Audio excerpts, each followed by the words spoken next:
Hello everyone, welcome back to Mind Galaxy. मैं हूँ Shri अरोड़कर and आज मैं आपको बताऊंगी हाउ टू कंट्रोल एंगर।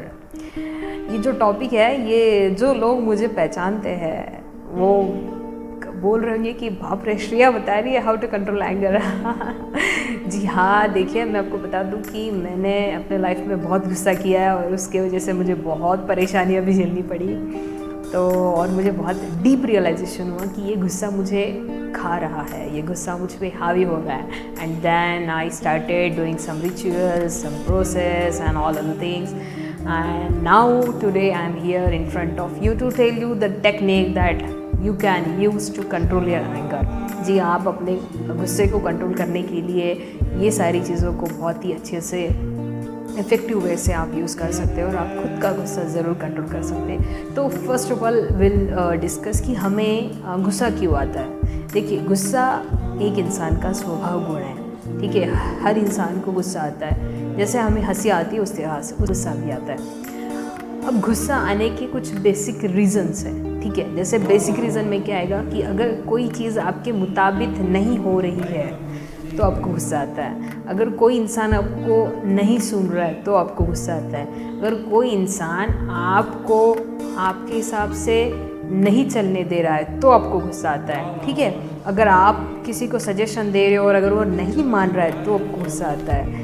अगर आपको कोई इग्नोर करके जा रहा है तो आपको गुस्सा आता है। ऐसे there are lots of reason और वो डिपेंड करता है कि वो कौन सी सिचुएशन किस तरह की है, उसके ऊपर वो डिपेंड करता है। तो गुस्से के पीछे बहुत रीज़न हो सकते हैं, but one thing is that कि you can control your anger at any time, ठीक है। तो उसके लिए एक सिंपल टेक्निक है एंड दैट इज़ कि जैसे ही आपको गुस्सा आता है ना, देखिए गुस्सा आता है तो आपको समझ में आता है ना कि हाँ, मुझे अभी गुस्सा आ रहा है, और हम खुद के मन में भी बोलते हैं कि मुझे अभी गुस्सा आ रहा है। तो जैसे ही आपको फील होता है कि हाँ, मुझे अभी गुस्सा आ रहा है या सर पे चढ़ रहा है मेरे गुस्सा, तो जस्ट इमीडिएटली आपको ना आपका थॉट पैटर्न चेंज करना है। अब आप बोलोगे कि थॉट पैटर्न चेंज करने से क्या मेरा गुस्सा चेंज हो जाएगा? नहीं, मैं ये नहीं बोल रही कि आपका थॉट पैटर्न जैसे ही चेंज हो जाएगा आपका गुस्सा चला जाएगा। मैं आपको ये बोल रही थी जैसे ही आप आपका थॉट पैटर्न चेंज कर देते हो, आप उसको प्रॉपरली रिएक्ट करते हो, आप उस सिचुएशन को रिएक्ट करते हो।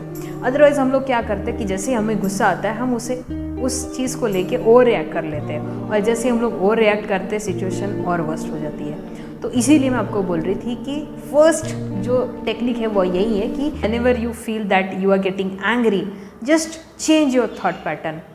फॉर एग्जाम्पल, अगर मैं आपको ये बोलूँ कि थॉट पैटर्न कैसे चेंज करना और आपका कैसा उसके रिएक्शन कैसे चेंज होते हैं, उसके लिए अगर मैं आपको सिंपल सा एग्जाम्पल दूँ तो वो ऐसा है कि अगर आप मुंबई में हो, ठीक है, स्पेसिफिकली मुंबई में हैं और आप अपने टू व्हीलर से मार्केट जा रहे हैं और जाते जाते अगर आपको किसी BMW ने धक्का मार लिया और आप गिर गए, तो आपको गुस्सा आएगा, बहुत सर चढ़ एकदम आपको बहुत तेज़ गुस्सा आएगा कि ये कौन है भाई, BMW है तो क्या हुआ, ये क्या मेरे को ऐसे ही गिरा के जाएगी।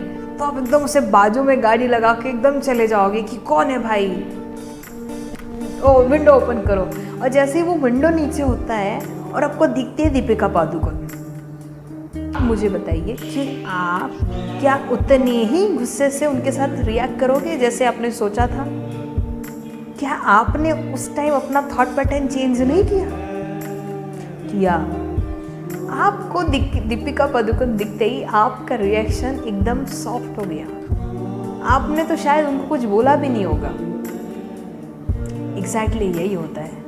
अगर आप अपना रिएक्शन चेंज नहीं करते हो, मतलब कि अगर आप अपना थॉट पैटर्न चेंज नहीं करते हो, आपका रिएक्शन चेंज नहीं होगा। और अगर आपको रिएक्शन चेंज करना है तो you need to change the thought. अगर आपको 6 दिख रहा है तो अगर मैं आपके अपोजिट रहूँगी तो वो मुझे 9 भी तो दिखेगा ना। ये तो हर इंसान का देखने का नज़रिया अलग अलग हो सकता है। दैट डजंट मीन कि वो गलत या आप सही वो गलत है। It's totally depend on your understanding and your maturity. मैं आपको एक बार और चीज़ बता दूँ कि जिस इंसान में मैच्योरिटी कम होती है ना, उससे बहुत गुस्सा आता है। क्यों? क्योंकि उसे कोई चीज़ सामने, उसके अलावा उसके सामने कोई चीज़ आती ही नहीं है। Anyways, apart from this, I will tell you the second effective method, that is a 5-finger technique. This is a Japanese technique which is mostly used in Japan. तो देखिए, पहले मैं आपको बता दूं कि Japanese peoples are very polite and very humble. Though they are very polite and humble, they usually use this technique to control their anger, anxiety, sadness.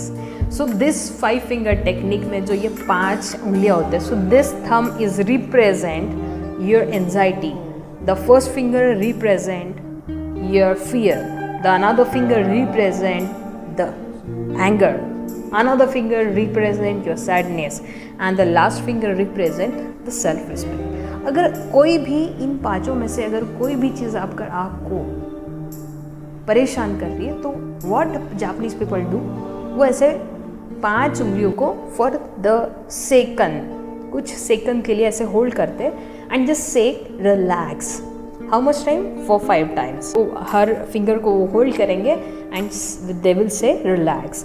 अब उसके पीछे का मैं आपको रीज़न बता दूँ. जैसे ही आप रिलैक्स ये वर्ड को यूज़ करते हैं, और जैसे 5 बार आपको ये रिलैक्स वर्ड यूज़ करना है बिकॉज देयर आर 5 फिंगर्स, तो जैसे आपने 5 बार रिलैक्स बोल दिया, तो आपने अपने माइंड को नई कमांड दे दी कि भाई तू इस भी मूड में है, now you need to calm down and stay relax. So this is a 5 finger technique which is actually effective. ये दोनों भी चीज़ें बहुत इफेक्टिव है, बट आपको ये हेल्पफुल तब होगी जब आप इसको इफ़ेक्टिवली अपने लाइफ में इन्वॉल्व करेंगे एंड जब भी आपको गुस्सा आता है तो उसका यूज़ करेंगे.